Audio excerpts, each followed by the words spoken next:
sticks and whatever. I think I have it all in here. I made more. Okay. Sorry. Yeah. Oh, really?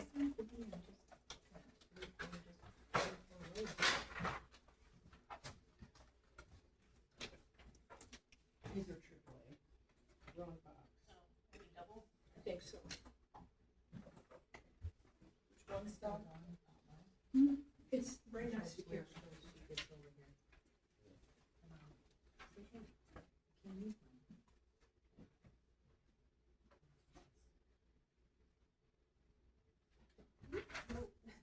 And this. Or do Jennifer? I'm good, how are you doing?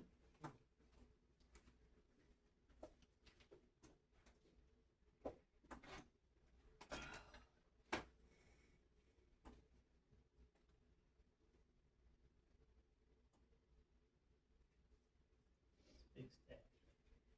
What's that? Big stack. Yeah.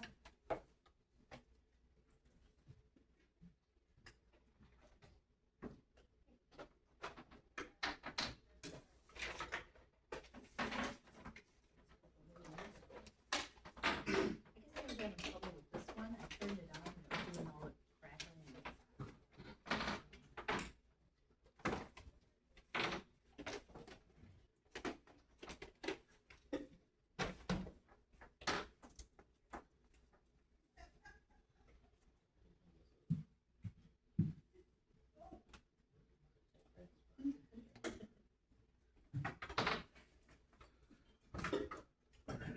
You should put a big X on that one.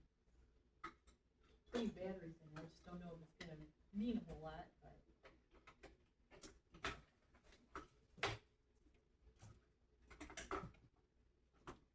We'll do a little karaoke today. All right, did I take your seat? There's like a special chair sitting all by itself. Oh, I didn't know why. Because I'm special. Oh, because they pulled those two forward. Oh. Enjoy. Sorry, that's it.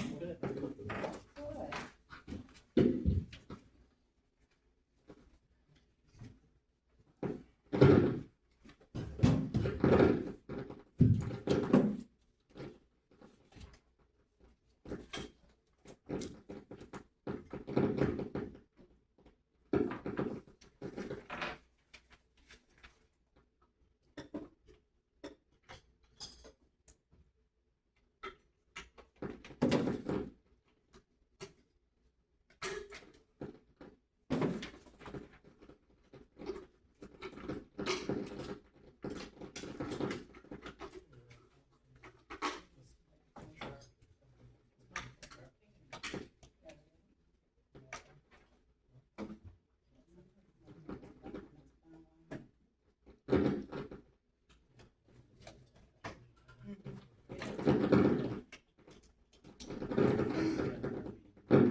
Get it? It's you, Sharon. Yeah, Is it's that not, right? I'm breaking it down.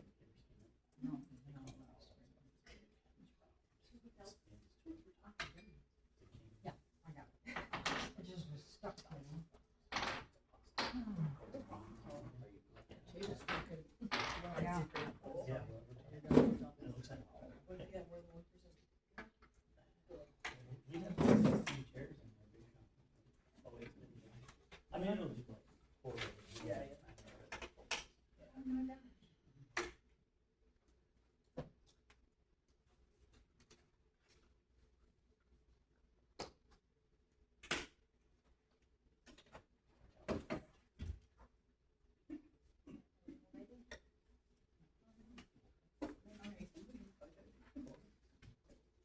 We'll call this meeting to order. Roll call. Amanda Rose, Here. Adam Turnbull, Here. Karen Greenlee, Sherry Farning. Here. And me. First on the agenda, library building maintenance, roof issues, and ramp repair. Oh, Brittany is here. Hi, Brittany.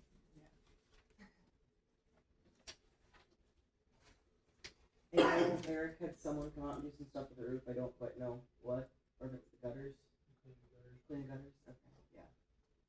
So, nothing on the roof then. Um, And then I have this for the ramp, some photos. The bottom is like coming apart from the concrete, from the actual railing on our handicap ramp. I know I mentioned to Eric, and I know you said they might will do something with it. I just need approval. I would say it's strictly cosmetic.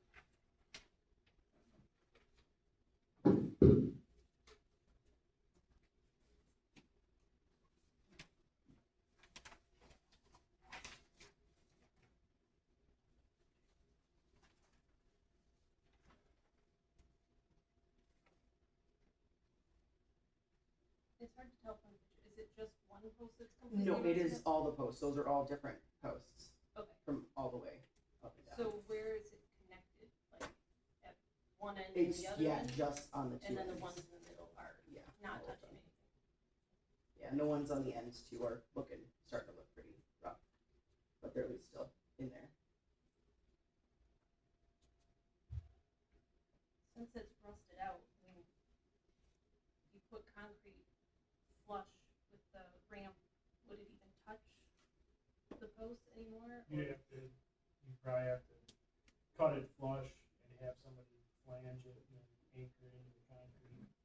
But then, the concrete's there'd be a hole and a patch and stuff, so. Like, Rob and I went up there and looked at it, and between the two of us, we couldn't get it to move. It's just, I worry about like, you get your foot in there, or, you know, it's a little janky. Yeah, we do have a lot of kids that, you know, kind of hang around that ramp and stuff when moms have a bunch of them and, you know, they're Right. going down it with, It's just unfortunate the concrete's broken like that, because I know you can get those, you have the footings that you put on the post and you can tap into the concrete, but, when the concrete's compromised, then it's not. Do you think if it's just a cosmetic issue, do you think we could just like maybe sleeve that with some sort of metal to make it look like it is whole and then patch the concrete around it, or do you think that's too janky to do? I'm sure if you walked up there with a wire brush, it's just the surface, or just the surface. It's probably pretty thick steel. I don't know if it was the era of Wayne making it, but if Wayne made it, it's stout. Yeah. Yeah, we looked at it, and just patching the outside of concrete. Unfortunately, didn't get sleeved when it got poured, and then freeze thaw and popped it. Yeah. So, Is that something that you can just do on your own, or do we need to send that to the board for some sort of approval? no, I can patch it.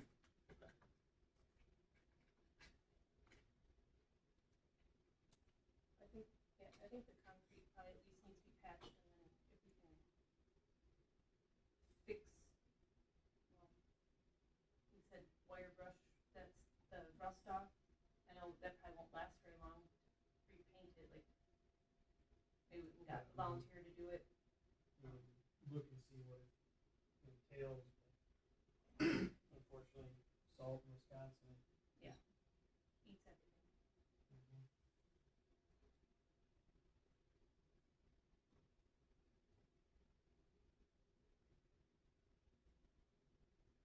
So you'll look into at least doing the concrete, and we'll kind of go from there with the railing part of it, cleaning it up. I'll see if we can maybe get some volunteers that even just to paint it so you don't see the rust. thank you.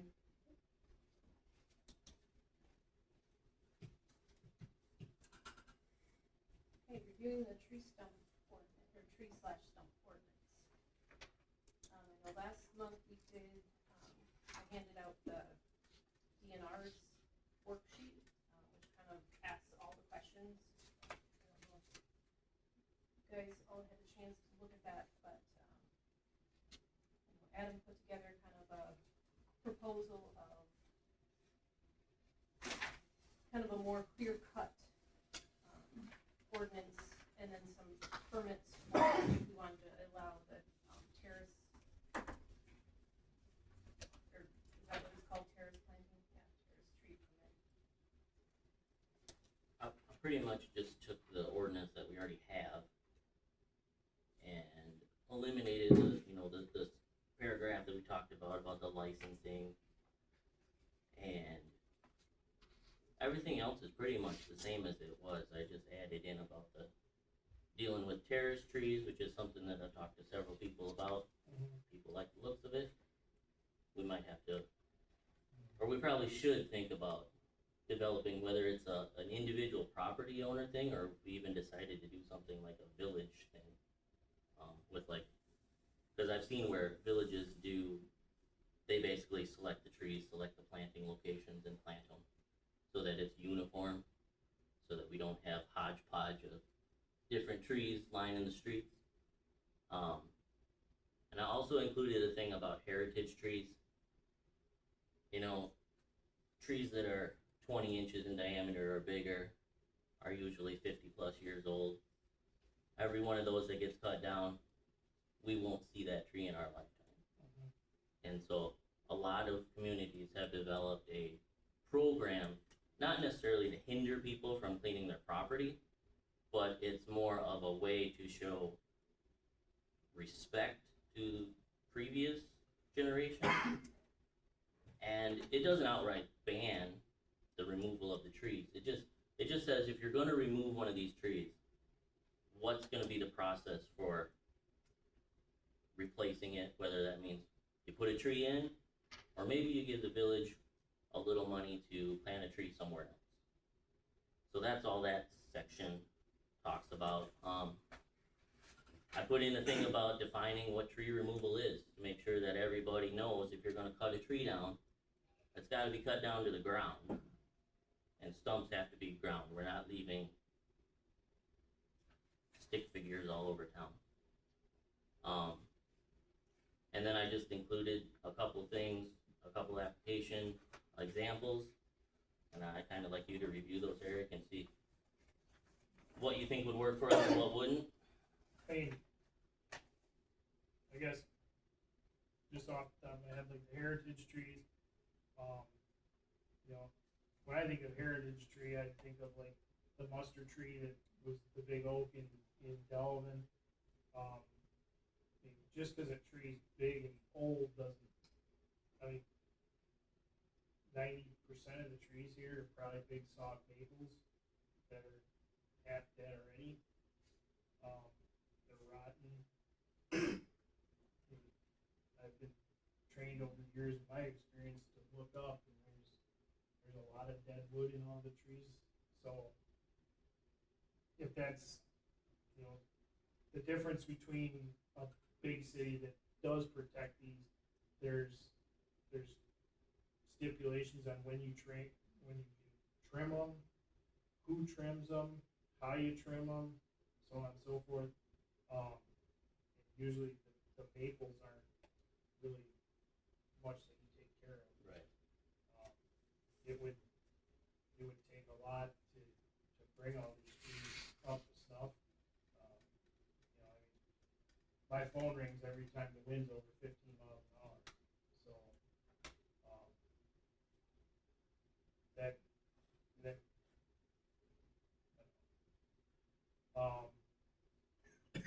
if you're gonna plant trees, I suggest going with an approved list of trees that you can pick from. Nothing that's fruit bearing. No evergreens, so on and so forth, because they're trouble. There's a lot that would have to be added to this to keep it on the straight and narrow. Yeah. As far as us planting them, I saw that in Delvin. That's a Parks Department thing with a crew of 4 full-time and 10 full-time, part-time people that plant trees all summer and then water trees all summer. There's one full-time gal that just drives around watering trees all day, and the equipment to go with it. We have a bucket tractor. I can tell you, I'm not gonna dig holes all day, and I'm pretty sure Rob and Bernie are. Our soil's nice and soft to dig into. So like the idea, but I just, you know, realistically, Yeah. there's me and two guys. Right. And I know, Harvard just did a thing, like, was it last year or the year before, where they bought trees and they kind of had people, I think they even had places already picked out for them, but then they had people like adopt the tree. And I just, yeah, I know this, the on the surface, the heritage tree thing does sound a bit much. And I did put in a stipulation about, like, discussing whether it has any historical significance or not to the town. But I just feel like we have to have some sort of a comprehensive that covers both ends of the spectrum. You know, if we focus only on the removal of the trees, pretty soon we don't have any trees to remove. right. But I mean, on the flip side, you know, the way the ordinance is written, and if I own a house here in town and there's a giant maple in front of my house that I'm in charge of, I'm gonna take it down because it's solely like my financial responsibility of it. Where the difference, like City of Delavan, it's in the tree, it's in the terrace, they trim it, they cut it down, they grind it, they replace it, the whole 9 yards. Granted, they're equipped to do it. You know, they have all, they have trees behind their shop that are planted for the next 5 years. They have replacement trees and whatnot. So, just the kind of the background of it, it's a lot. Yeah. You know. So your biggest barrier to this situation isn't so much the plan, it's the financial, the personnel and the execution of it. Well, yeah, I mean the watering, you know, the whole 9 yards. It's expensive. Oh yeah. You know, like right now, there's no rain in the forecast, so. Right.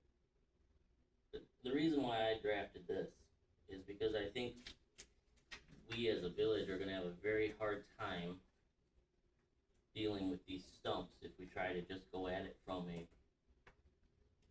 enforcement side of things. Because our ordinance is not really clear about whether you have to remove the entire tree or not. And so that's why if we can adopt some language that kind of gives people like an alternative or like an option after they remove a tree, I think we might get a little more compliance with removing a whole tree. I heard from different people and different reasons why they didn't remove the stumps, and it's all, you know, some of them are very good intentioned, but some of them are just, we didn't feel like we had to, so we didn't. So I don't know how I don't know what the answer to that is if we focus solely on the stump problem. So I'm open to hear from other people. Right now, we have nothing in place for it being a necessary. I mean, it talks Part of about a the- nuisance tree, but it doesn't really Well, specifically say what the remedy is of that nuisance. Right, and you know, when I send out a notice like to remove a tree, I make sure to like just remind them like the stump is part of the tree, you gotta remove it. Me personally, I don't think I should have to tell somebody that the stump is part of the tree. You gotta, Where the problem comes in is, you know, one person does it, and then their neighbor says, well, my neighbor left it 10 feet tall, so I will too, and then pretty soon the whole town does it because it's been done. Right. And you know, I tried to combat that like the first summer I came, and I had Mark Francine was in town grinding stumps a couple days a week. You know, because I sent out that many notices, and some people ground them, some people didn't. But there's still a lot out there, there's still a lot of dead trees, and I'm just afraid of, you know, if we're gonna do it, then my phone's gonna be ringing off the hook, because that list that was just what I drove around just out of the pickup and just looked, and I could name all of them off the top of my head. I mean, they're not just kind of dead, they're dead, real dead, falling through roofs of garages and stuff. I mean, but I came to the board a while ago and just wanted to focus on the stuff in the terrace. So that's what I did, you know. And these other trees have not been remedied whatsoever, they're worse.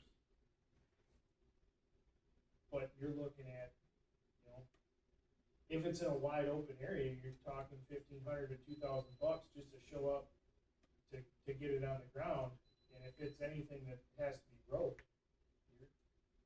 they're big money. So,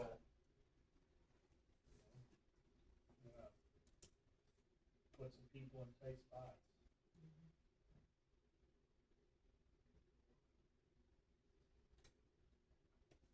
Do you know of any past or present,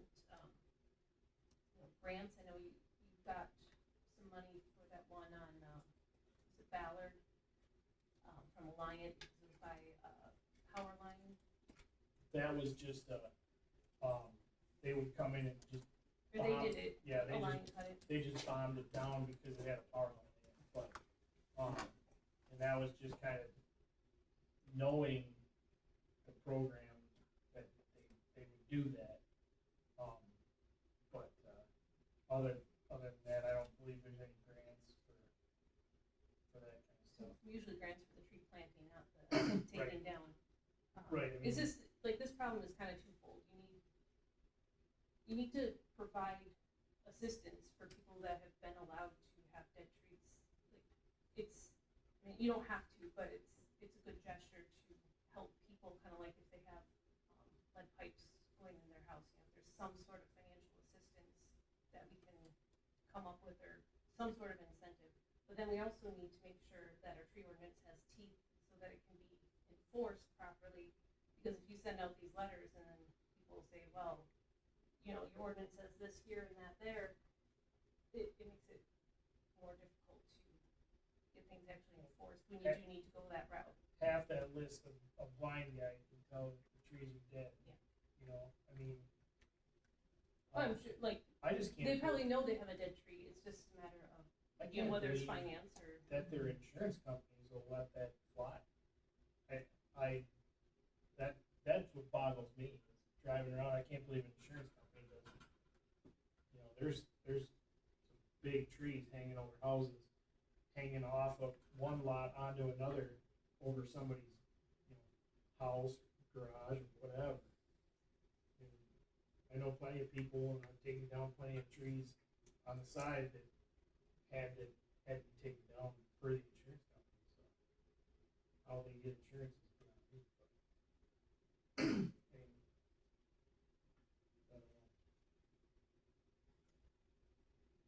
I don't know of any programs out there that take care of privately owned trees. I'll do some digging and see if I can come up with anything or any creative ideas. I just think you're gonna be met with a huge backlash if we decide to go at this, just from Especially- an enforcement standpoint. This many of them, that's a lot of people Like, affected. you know, like Eric said, his phone will be ringing off the hook. Mhm. I see Chief here in the background, Chief's trying to do the terrace parking as well. That's not a very friendly thing to talk about, so. Well, I mean, for instance, like, the water shut off that we fixed on Monday morning, that's, granted, that was in the driveway, but that's from driving over it. You know, years of driving over it, and it leaked right at the fitting. That's why I don't want terrace parking. But anyway, not to get off the beat of that. Yeah. That's why I printed that out, because I know, you know, and I'm a black and white kind of guy, and if that's what it is, all those people are gonna get the same notice on the next morning or whatever I send out. I don't wanna play favorites or anything like that. That's what they're gonna get. Yeah, I think that's where we need to go with it. Like, I think, even though the ordinance doesn't specifically say, like you said, when you contact them, you kind of are pretty specific about the whole tree, Mm-hmm. so. I mean, I guess if you wanna go ahead and start that battle now, and while we're also tweaking, or if you want us to finalize a revised tree ordinance, like I said, so it's a little more cohesive and has more teeth, but And would you add in a stump? We could just add language in to define what removal is. we could, but the entire ordinance is just kinda hard to read, so it looks like it's been patched together already, so Yeah, add but another I patches. I think it has enough teeth to, but my thing is just, if I'm gonna go ahead and do something, I don't wanna look like, you know, I wanna have the board's like, I want you guys to have my back on this. I don't wanna go through all the motions of doing it and then, So do you want us to send basically this list to the board that you're going to make contact with them to I mean, start enforcing? I should probably get it, like a, More cohesive list? yeah, totally concrete, list. Like I said, that was just kinda like a drive around town quick and look and see. Is there when these people get these notices, is there a discussion had with you about like, okay, we're gonna get it removed in X number of days? Or I try to work with them, I got somebody I'm trying to work with now, I gave them I mean, I'm realistic, tree companies, you call them, you want them there 2 days later, they're gonna charge you out the wazoo, but, the one guy I gave, I believe, a very good amount of time to get rid of it, so. And the tree services, they don't do a payment plan or anything, it's No. pretty much up front. So I think that's where it really Right. is hard on people. It's one thing if you can set up, payments, but that's not something that is allowed when it comes to that kind of business. I think, tell these people the tree needs to be removed and it gets limbed, then, they're still not in compliance with removing the tree, so I don't know why it's been just common practice to limb it up, but we'll just have to keep after them instead of saying, well, that's good enough. So I don't know, we wanna keep working on the tree ordinance as a whole, but then send a list, if you wanna come up with a list, you wanna do it this month, or you need another month? Yeah, I can get a list together for next week. Go ahead. Why don't we add, it's trimming infected, why don't we add a section that's for tree removal? Well, I think under C it talks about remove, right? Just It's very brief. revise the removal to include stump. Yeah. Make it more clear.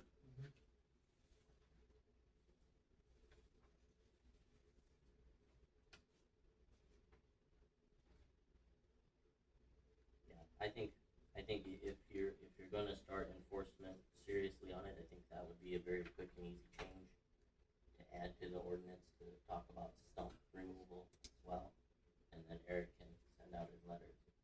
I think it's deceiving because it says infected and hazardous. Right. It doesn't say anything about, So should it say infected, hazardous, or dead trees? Or, dead is hazardous, you have the right to determine whether it is hazardous, so if you say this is the list of hazardous trees, But the more specific you are, Right. the less they can fight it. that's why It's in black and white. at the beginning of the ordinance, there also needs to be like the list of definitions, and so it's more clear, but I mean, with the exception of, having a piece of paper, I've probably taken down more trees in this village than almost anybody. You know? So my knowledge of trees is there. I don't mind going toe to toe with somebody that is gonna argue with me, but I just need to have the board's support on that.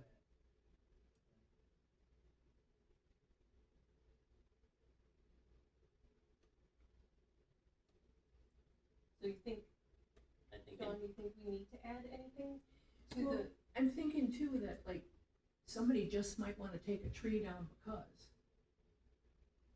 Might not be dead, might not be hazardous, it might not be infected. If we just make that a little more clear, that any tree you take down, this is how you do Right. it, this is what you do. that's kind of what I So- think we need to do with like section C, is like there almost needs to be like another sentence that says that. If you start the process of removing a tree, the tree has to be removed to the ground. but section C talks about infected or hazardous trees, you almost need to have another, cause you have a trimming, but then you probably need to have another subsection that is tree removal, and the tree removal is defined as removing the entire tree, including the stump. Right. Which would make it like just one more letter. We go to, I don't know, we'd probably insert it after trimming, And just move everything down. yeah.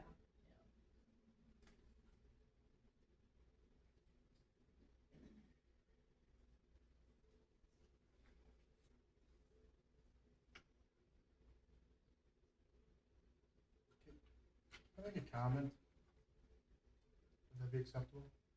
Sure. I mean, I came in late, I'm sorry, but did you, Eric and I talked a little bit about this ahead of time this afternoon. So if someone's gonna challenge Eric on this, did you guys already talk about possibly sending him to training for this? Because in many communities, as Eric can tell you, and I think even we visited this with Susan Seal, was the administrator here.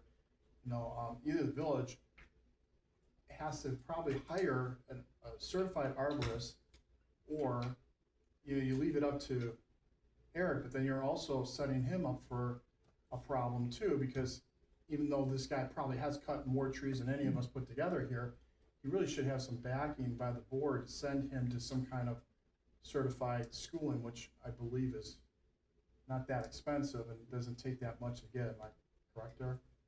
I believe so. And you guys may have talked about this before I came in, but I really think that if you're gonna give him like for weed control, did you have to go to you have classes for weed control, correct? Yeah, the county puts on like a, So you probably should do the same thing for him, to be the person that's gonna deem that this thing is disease. Because you are gonna get pushback. People are gonna say, does this happen in Fontana all the time? And theirs, and I'm not comparing this to Fontana, but like if you wanna take down a tree, even if it's dead or not, you have to get a permit, anything over 6 inches. And then you gotta pay a fee, but then also you gotta say exactly what you're doing, taking down, because especially in Fontana, because it's got oak savanna, if you take a tree down at the wrong time of the year, you will destroy a forest. It happened on my property, because the guy before me cut it or trimmed it, and it got oak wilt, and my whole property, I had to spend like up to $8,000 back then to repair my tree. So anyways, I'm going a little bit off the track, but I think we should set Eric to some schooling if he's going to be the guy who determines if this tree is diseased or not. Should we hold off then? Because this wouldn't be an overnight thing, because, we're trying to get it to the board next week. I don't Put it off a think you little need to bit. hold off. I just think that, If that's something you're willing to do, I think well, right, coming back to us with like, With the cost. yeah, with the cost, I think that's a good idea, then you don't have that pushback of, well, you're not an expert, then you can say, yes, I am, here's my card. right. But in the meantime, I think you need to change the licensing to have the license go to the board, you put it off another month. That's not how people work. They have a weekend, they're gonna take their tree down, to wait a whole nother month to get board approval on a license. I think that needs to be adjusted. Well, would you be able to do a course, like, relatively quickly? I don't see why I- people would question you, but they would, I don't, so. I haven't looked into an arborist course to see. I mean, I can't imagine there's a whole plethora have plentiful one they left. are.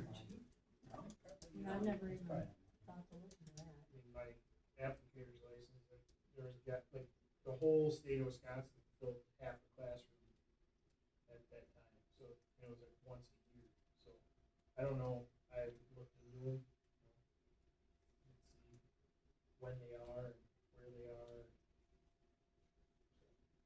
John, are you referring to the section?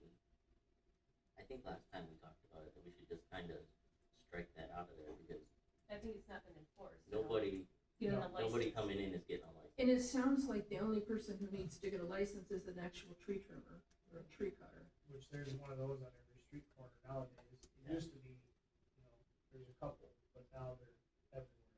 Yeah, now it's landscaping and tree removal. Yes. So it's that's kind of a hard one to ever enforce. 'Cause, yeah, like you said, nobody's gonna wait a month. So yeah, so I think We'll strike section C or E and add in a tree removal section specifying that, trees need to be removed to the ground. sounds good to me.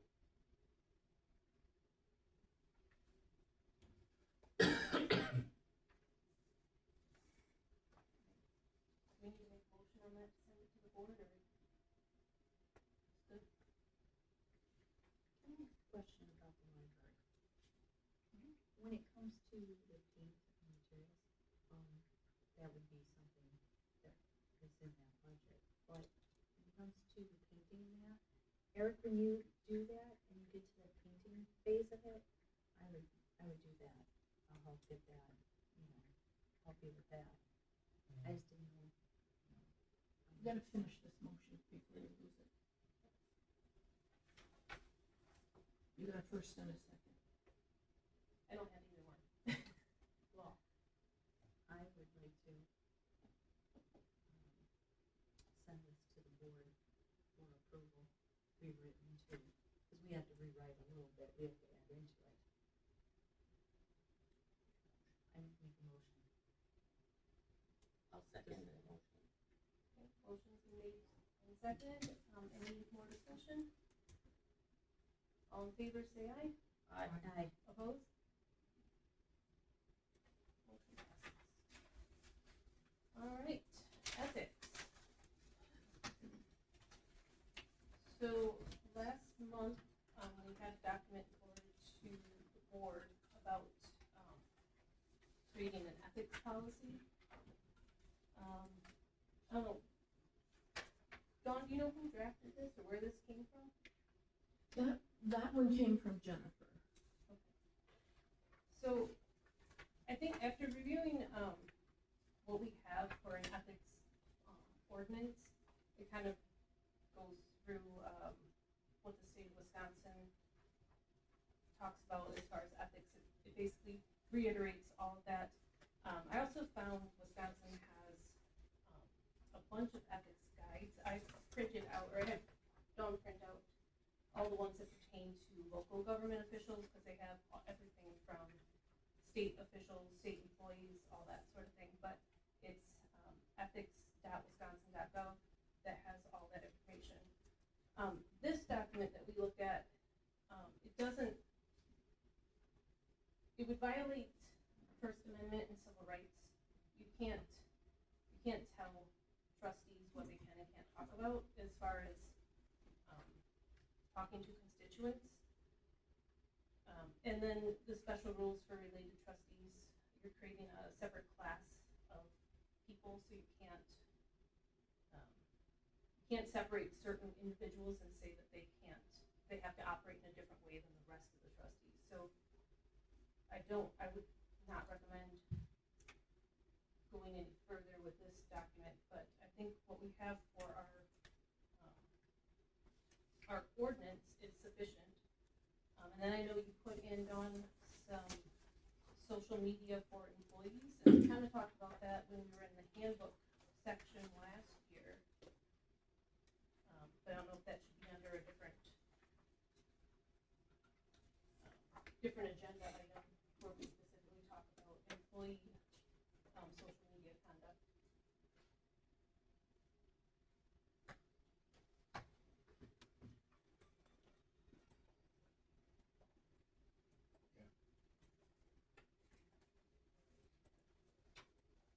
one thing, the ethics page does have a specific thing on, elected official social media. And because we don't have official social media accounts for the trustees, like that more, controlled aspect of it doesn't apply. Basically, a trustee can have a campaign account or a personal account. Their personal account, they can do campaign-related posts on, as well as their campaign account. The only thing that would be regulated is if we had like an official Village of Sharon trustee page, and a trustee couldn't then go on that page and campaign for themselves. But since we don't have an official page, all we have is an official village page, which the office runs, that would, controlling that would pertain to the trustees. There's a couple of samples in here that I got, that I thought you might wanna look over. I don't think this is something we have to do today, I mean. Right, I'm just saying, like, these social media policies, I remember I brought them up at when we were talking about the employee handbook. As far as I can see, the ones that you printed out, those are specifically for employees, not for trustees. I don't think so. Some of them are, you're right. And the reason for that is, the remedy for people not liking what you say on social media is they get to vote you out. Then for employees, can be held to a higher standard because they're being paid by the village versus a trustee who is elected by the village. So that, it comes down to, First Amendment rights of being able to speak freely about people's stances. It's kind of your duty as an elected official to speak about where you stand on issues, as opposed to being mum about it. Because if nobody knows where you stand, then they won't know how to vote when election time comes. Have you read Scott Williams? I think his name's Scott Williams from the town of Geneva. I've seen his posts, yeah, don't follow him, he pops up. He pops up all the time. That guy needs to be censored, I'm sorry, not strict, calm down, I mean. But he may have outlandish takes. He also has the right to say that, and his constituents have the right to vote him out if they don't I like what he has to say. suppose, but But as an employee, do you gotta sit on your hands and listen and read that? No, but I think where it comes down to is, as an employee representing the village, you can represent yourself however you want. It's just if you post in an official capacity. Right. So if there was a public works page and you decide to go off about a certain individual, that might not fly. But you can say whatever you want on your personal page. Now, within reason, because there's plenty of employers that will terminate you if you say something they don't like. Right. I don't think the village needs to go that far, but it's just, usually these social media, parts of the employee handbook speak about what you do in an official capacity. And speaking for my guys, they do a good job, and they're maybe a little sensitive and things that get posted that I don't really care what gets posted, but they do. You have to be have thick skin when you work for the people, because there's always going to be some or many who are not Right. happy with what happens. On the flip side, people can be good people too. I think there's a majority of good people here. There's a lot of people that appreciate what the village is and does. So I think as far as that, we can table that, unless anybody else has anything they want to add.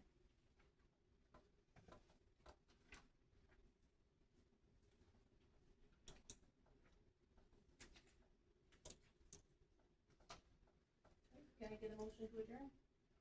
I make a motion to adjourn. I'll second.